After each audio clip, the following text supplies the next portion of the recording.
Hello students of class 8th. Now I am back with another video.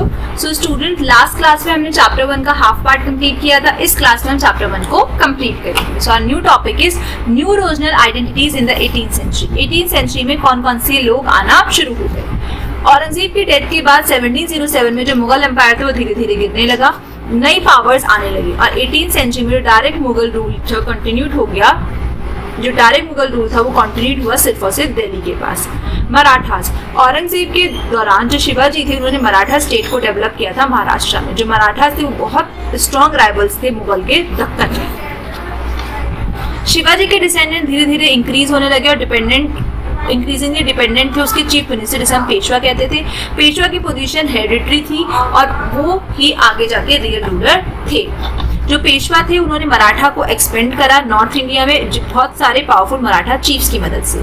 ये chief बहुत ज़्यादा powerful थे अपने अपने रीजन में. जैसे गुजरात के रीजन डोमिनेट करते थे गायकवाड्स की फैमिली, जो सेंटर था बड़ौदा का. जो रीजन था नॉर्थ का नर्मदा के पास उसे होलकर्स इंदौर के करते थे. जो साउथ का रीजन था यमुना के पास उसे दिल्ली और पंजाब का उसे सिंधियंस ग्वालियर कवर करते थे. और जो नॉर्दर्न दक्कन था उसे भूंसल्स जो थे नागपुर के वो कंट्रोल करते थे. सक्सेशन ऑफ स्टेट, जो फर्स्ट फ्यू डिकेड्स थे 18th सेंचुरी के, बहुत सारे मुगल प्रोविंशियल गवर्नर जो थे वो इंडिपेंडेंट बन गए, वो अपने लिए लॉयल रहे और साथ साथ उनका नाम था जो मुगल स्टेट्स थे वो उसके सक्सेशन स्टेट्स कहलाए. कुछ स्टेट जैसे हैदराबाद, बंगाल और अवध वो ये उनके एग्जाम्पल्स है. जो कार्नेटिक सिचुएटेड कॉर्मेंडल कोस्ट था वो कंट्रोल में था हैदराबाद के. अगला आता है पंजाब और दूसरे स्टेट. 18th सेंचुरी के खत्म होते होते सिख ने अपना स्टेट बना लिया था पंजाब, जो लीडरशिप में था रंजीत सिंह के. जो सिख थे वो उनके कंट्रोल में था पंजाब, कश्मीर और हिमाचल प्रदेश. उसके अलावा जो दूसरे इंडिपेंडेंट स्टेट्स थे उस वक्त के वो था राजपूत स्टेट जयपुर का, जाट स्टेट भरतपुर का, स्टेट रोहिलखंड का जो सेंटर था मॉडर्न बरेली के, मैसूर जो हैदर अली के अंडर में था, ट्रवनकोर जो मालाबार कोस्ट पर था, जो ट्राइबल स्टेट थे नॉर्थ ईस्टर्न इंडिया के. पर्शियन एंड अफगान इन्वेजन, जो इन्वेजन था पर्शियन रूलर का नादिर शाह का, वो 1793 में पुशबैक हुआ था north western boundary of Mughal empire पे रिवर इंदस के पास. जो अफगान रूलर था अहमद शाह अब्दली, उसने नॉर्थ वेस्ट इंडिया के ऊपर रेड करी थी 1748 1761 के बीच में, जिसकी वजह से मुगल और ज़्यादा वीक हो गए थे और उन्होंने उसकी वजह से इंक्रेज हो पाया कि नई नई पावर्स आना शुरू हुई. Sources material of history. Source material history का क्या है कि हमें हिस्ट्री की इन्फॉर्मेशन किससे मिलती है. The history of the modern period is drive from both primary and secondary source material. History के मॉडर्न पीरियड की इन्फॉर्मेशन हमें प्राइमरी और सेकेंडरी दोनों सोर्सेज से मिलती है. प्राइमरी सोर्स मटेरियल, इसमें आते हैं archaeological remains, original document, photograph, video tape etcetera. Secondary source material में आता है रिपोर्ट, रिव्यूज, आर्टिकल, बुक्स जो प्राइमरी सोर्सेज पे बेस्ड थे. सो इन सोर्स मटेरियल्स को हम इन कैटेगरीज में डिवाइड करते हैं. सबसे पहले आता है आर्कोलॉजिकल सोर्सेज. इस सोर्सेज कंपैरेटिवली लेस इंपॉर्टेंट है for this period. Medieval period के कंपैरिजन में जितनी बिल्डिंग मॉन्यूमेंट्स कंस्ट्रक्ट हुए थे उस पीरियड के दौरान वो आज भी स्टैंड कर रहे हैं और गुड कंडीशन में है. हम उन्हें विजिट कर सकते हैं, जैसे राष्ट्रपति Bhavan, Sansad Bhavan, India Gate, Gateway of India in Mumbai, Victoria Memorial, Fort William in Kolkata. ये कुछ आर्कोलॉजिकल सोर्सेज के एग्जाम्पल हैं. Next is literary sources. ये सोर्सेज हैं इस पीरियड के जो बहुत ज़्यादा अलग हैं और बहुत ज़्यादा अमाउंट में हमारे पास हैं. ये ओरिजिनल डॉक्यूमेंट्स हैं जिन्हें बहुत ज़्यादा केयरफुली हमने आर्चीव में और म्यूजियम्स में रखा हुआ है. Next is official record. इस टाइम के दौरान जो ब्रिटिश थे उनका एक सिस्टम था कि वो हर चीज़ को रिकॉर्ड करते थे. हर डिसीजन, उनकी मीटिंग, प्रोसीडिंग को वो रिकॉर्ड करते थे और बचा के रखते थे. इनके लिए उन्होंने एक रिकॉर्ड रूम बनाया गया था हर एग्जीक्यूटिव, लेजिस्लेटिव और जुडिशियल बॉडी के लिए. वो हर रिकॉर्ड को बहुत अच्छे से प्रॉपर कैटलॉग्स में रखते थे, जिसकी वजह से हर गवर्नमेंट डॉक्यूमेंट हमारे पास अवेलेबल है और हेल्प करता है हिस्टोरियंस की इस पीरियड की स्टडी करने में.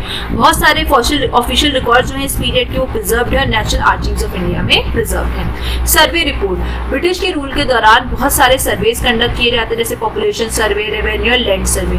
मैपिंग भी बहुत ज़्यादा इंपॉर्टेंट की जाती थी इन सर्वेज की. बहुत सारे टोपोग्राफिक मैप्स भी बनाए गए थे ब्रिटिशर्स ने इस पीरियड के दौरान. सेंसस होते थे और बहुत सारी रिपोर्ट्स को वेल प्रिजर्व्ड और रेडीली अवेलेबल हैं हमारे पास. Indigenous records. इंडिजिनस रिकॉर्ड्स में आती है डायरीज और अकाउंट पिलग्रिम्स और ट्रैवलर्स की, न्यूज़पेपर, बुक्स, नॉवल, लिफलेट्स जो पोर्ट्रे करती हैं कि एक इंडिविजुअल की क्या फीलिंग्स थी उस वक्त की. ये रिकॉर्ड्स इंग्लिश और दूसरी रीजनल लैंग्वेजेस में होते थे.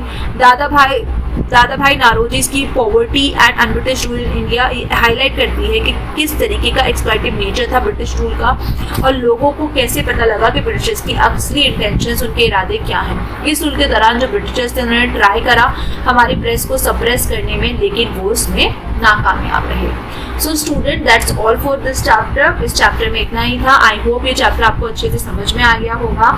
आपको इस चैप्टर को अच्छे से पढ़ना है, इस वीडियो को अच्छे से देखना, अच्छे से समझना है कि इस चैप्टर में क्या है। आइए इस चैप्टर की एक्सरसाइज देख लेते हैं एक बार।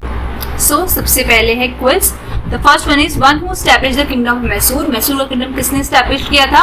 Haider Ali. Next, Rajput ruler who build the city of Jaipur. किस राजपूत रूलर ने जयपुर की सिटी को एस्टैब्लिश किया था? इसका आंसर है Maharaja Sawai Jai Singh second. Next, he carried away the famous peacock throne of Shahjahan. किसने शाहजहां का बहुत फेमस मोर वाला सिंहासन अपने साथ ले गए थे? वो थे Nadir Shah of Persia. Next है multiple choice question. First question, the demand for raw material new market was a result of. Raw material new market की डिमांड किसकी वजह से हुई थी? इंडस्ट्रियल रेवोल्यूशन की वजह से। Next, opposition to capitalism and its replacement by new socio economic system propagated by. किसने कैपिटलिज्म की अपोजिशन को और इसके रिप्लेसमेंट की जगह एक नए न्यू इकोनॉमिक सिस्टम को प्रोपेगेट किया था? इंडस्ट्रियल रेवोल्यूशन में। In the mid 18th century the Mughal directly rule. Mid 18th century में मुगल कहाँ पे डायरेक्टली रूल करते थे? Whole of the northern India. The independent state of Punjab was established under leadership of. Punjab एक इंडिपेंडेंट स्टेट बना था किसकी लीडरशिप के दौरान? Ranjit Singh. Now fill in the blanks. In India the modern period began around the dash century. India में modern period कब शुरू हुआ था? 18th सेंचुरी के दौरान। The dash set up trade settlement of at Goa, Daman and Diu। किसने trade settlement किया था गोवा, दमन और दीव पे? पोर्चुगीज ने। The great Mughal rule from the year dash to the year dash। Mughals ने किस वक्त से लेके कब तक रूल किया था? 1526 से लेके 1707 तक। Dash invaded India in 1739। 1739 में किसने इंडिया पे हमला किया था? नादिर शाह ने। In dash Vasco da Gama reach Calicut on the Malabar coast of India. कब Vasco da Gama Malabar coast of India पे पहुंचे थे? 1498। Now tick the correct. The modern period refers to the recent time. Modern period का मतलब है recent time, right. Modern period in India start in the 16th century. Modern period India में 16th century में start हुआ था, wrong. The industrial revolution brought in its wake the rise of capitalist class। Industrial revolution India में capitalist class के लिए शुरू हुआ था, wrong। Colonialism may be understood as a feeling of brotherhood for the people of one's own country, wrong। Colonialism का मतलब भाईचारा बिल्कुल नहीं होता। Next, official records are archaeological sources। Official records archaeological sources है, wrong। Now we will come to the question answers।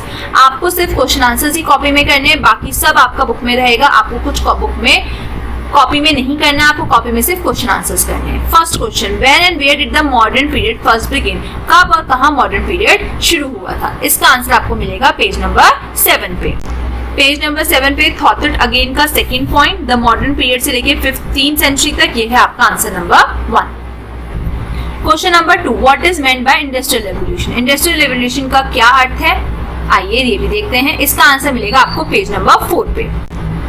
Page number 4 पे जहाँ पे इंडस्ट्रियलाइजेशन लिखा है, इसकी फर्स्ट लाइन में द इंडस्ट्रियल रेवोल्यूशन से लेके हैंडमेड गुड्स तक, this is your answer number 2। Question number 3, what is the modern period in India associated with. India में मॉडर्न पीरियड किस चीज से जुड़ा हुआ है? इसका आंसर मिलेगा आपको पेज नंबर 2 पे। पेज नंबर 2 पे जहाँ पे मॉडर्न पीरियड लिखा है, द मॉडर्न पीरियड से लेके स्विफ्ट ट्रांसपोर्ट यहाँ तक, और इसके बाद आप ETC लिख देंगे, this is your answer number 3। Question number 4, what is meant by primary and secondary sources material. Primary और सेकेंडरी सोर्सेज मटेरियल से आप क्या समझते हैं? इसका आंसर मिलेगा आपको पेज नंबर 6 पे।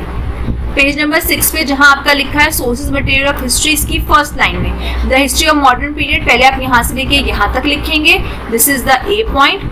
फिर आप लिखेंगे यहां से लेके यहां तक, this is your B point. So आपके आंसर नंबर 4 में 2 पॉइंट है। पहला पॉइंट आपका यहाँ से लेके यहाँ तक है, फिर आपका दूसरा पॉइंट है यहाँ से लेके यहाँ तक, this is your answer number 4। So students, आपको आपकी कॉपी में ये क्वेश्चन आंसर्स करने हैं और बाकी सब आपका बुक में रहेगा। क्वेश्चन आंसर के साथ साथ आपको एक और चीज करनी है, आपको ये ग्लॉसरी भी अपनी कॉपी में करनी है। सो स्टूडेंट्स, आई होप आपको ये चैप्टर अच्छे से समझ में आ गया होगा। सो प्लीज इस वीडियो को बहुत ध्यान से समझिएगा और सुनिएगा और अपना सारा वर्क अपनी कॉपी में कर लीजिएगा। मैं उम्मीद करती हूँ कि आप अपना सारा वर्क टाइमली कंप्लीट कर लेंगे। Now students, please take out your diary and write it down your diary. So students, this is your diary. Do question answer and glossary of lesson number 1 in your notebook. आपको question answer glossary lesson number 1 की अपनी notebook में करनी है। So इंशाल्लाह I will be back with a new video. तब तक के लिए अल्लाह हाफिज।